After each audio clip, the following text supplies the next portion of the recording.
Hey, it's Josh. Welcome back to Weeknight Dinners. Today we're making Kansas City steak soup. It doesn't actually have steak in it, it's actually hamburger. It's called Kansas City steak soup because it used to be made at the Plaza 3 restaurant in Kansas City, Missouri, not too far from where I live. It's super simple, nice and easy. We're gonna start with hamburger, get that cooking. I'm gonna wash my hands and I'll come right back. All right, so got the hamburger starting. Also, I'm putting in a little bit of garlic. Let's use some of the minced garlic that you can buy in a big old tub. That stuff's easy, it's nice and simple. And then I got a little bit of onion here. This is about a half a cup. Nice and finely shredded. That onion will get in there and it'll get nice and translucent if you cook it at the very beginning, at the same time you're cooking the beef. That kind of takes on the same flavor as the beef. So you're just going to start that. You're going to go ahead and brown the hamburger. As you can see, nice and simple, brown the hamburger. And then in just a second, when we come back, we'll talk about spices. So, nicest thing about this recipe, and all my recipes, the reason why it's called Weeknight Dinners is because I like to do things that are simple. So, on this one, because we use the fresh garlic and fresh onion, go ahead and just do a little bit of seasoning salt. This is just the Lowry seasoning salt. I like it better than the regular salt, just gives it a little bit more of a kick. And then just a little bit of black pepper. We're gonna start with that. The thing about seasoning salt and pepper on almost everything is just, use it sparingly, and then you can always add more. If you just start off with just like a pound of salt and a pound of pepper, you can't take it out. So, I always use a little bit and I taste. And I use a little bit and I taste. Use a little bit and I taste. So this is getting pretty close. So in just a second, I'm going to show you all the things that go into it, which make this recipe super easy. All right, so the reason why this recipe is so stinking easy is because you don't have to use a lot of things for it. So you're going to need one 28-ounce can of diced tomatoes. I use the petite diced. You're going to need 2 teaspoons of Worcestershire sauce and 2 tablespoons of steak sauce. I'm using just the off-brand steak sauce. Usually use A1, but this was on sale. You also need either 1 can of beef or chicken broth, or like a cup and a little bit more. So we already got the stock in there, so we got that working around.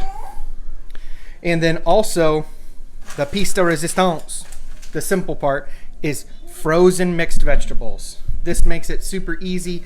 These are flash frozen, so they have a lot of liquid in them. So it just makes everything nice and simple. So we're gonna, like I said, we started with I use chicken broth because that's just what we had. You can use beef broth if you want a little bit more of a beefy flavor, but the chicken broth works just fine. You put the tomatoes in with all their juices. Make sure you keep the juice in there. Let them get in there nice and good. And then you're going to want to put in your frozen mixed vegetables. So the original recipe calls for a 10-ounce. This is a 12-ounce bag. It's fine. You're going to add, it's going to be fine. So then I put a little bit of this into it. Get all that into it. And then, like I was talking about with the salt and the pepper, same thing with the Worcestershire and the steak sauce. You're supposed to put an exact amount, but I usually just kind of do it by eye. So a little bit of steak sauce into it. Now you can use A1, you can use Heinz 57. Ooh, you can use the off-brand steak sauce like I am. If you have a favorite steak sauce, you can use that too. And you use the Worcestershire sauce, or however the heck you say that thing. I don't know. I'm not a chef. So you just go ahead and add all of this in. Let it get nice and cooked.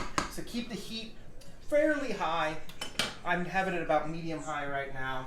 And you kind of let all this stuff warm up. I usually go ahead and cover it just because it maintains some of that heat. Some of that liquid might cook off. So keep your broth close because you might need to add more broth. Also, when we make ours, I usually put a little bit of flour into it.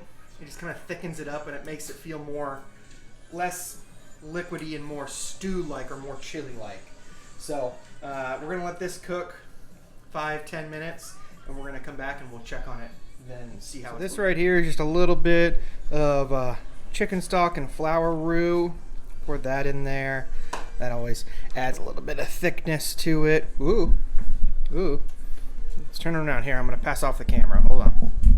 So I like that because it's nice and easy, adds a little bit of creaminess to it when you mix it all up together. So I'm going to go ahead and let that cook. I think it needs a little bit more steak sauce. We're going to put just a little bit more in there. Perfect. And then we're going to cover it back up. We're going to continue to let it cook, and we're going to check on it in a few minutes. So I'll grab you. As you can see, it is cooking up good. It's bubbling good. I just gave it a taste. It's coming out pretty good. Like I said, it's all about just, you know, checking and tasting and checking. Nice thing about this soup is it goes great with crackers, goes great with bread. You can put it in a bread bowl. We've even put noodles in it before just to kind of make it go a little bit farther, and that always turns out pretty good too because you get we can get some more food with it. But tonight I think we're just going to eat it how it is. So it's the winter and I made soup. I'm pretty excited about it. About to dish it out into a couple dishes and eat some of it. So let's take a few minutes, get the table set, and then I'll come back and I'll show you how it came out. Only thing left to do is take a bite.